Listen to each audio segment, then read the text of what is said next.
একদিন এক এতিম ছেলে হঠাৎ খুঁজে পেল এক রহস্যময় দরজা। বনের মাঝে একটা দরজা, কেউ জানে না এটা কোথায় যায়। ছেলে তা খুলে ফেলল, আর সে ঢুকে পড়ল এক জাদুকরের রাজ্যে, যেখানে কিছুই সাধারণ নয়।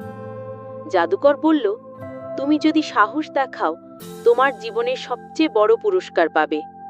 সে শুরু করল এক চ্যালেঞ্জ, হারানো সময় খুঁজে বের করতে হবে তাকে। কিন্তু হঠাৎ সবকিছু অন্ধকার হয়ে গেল। এখন সে নিজেই তোমার স্বপ্নকে ভয় পেও না, কারণ তোমার মাঝেই আছে জাদু। Follow for more magical stories. পারবে বাঁচতে? সে সাহস দেখালো, আর নিজের ছোট্ট আয়নাটাই হয়ে উঠল তার রক্ষা কবচ। পুরস্কার ছিল একটা জাদুকরি বই, যা খুললেই নতুন জগৎ খুলে যায়। বছর পেরিয়ে গেছে, এখন সে নিজেই এক জাদুকর, এতিমদের স্বপ্ন দেখায়। তোমার স্বপ্নকে ভয় পেও না, কারণ তোমার মাঝেই আছে জাদু।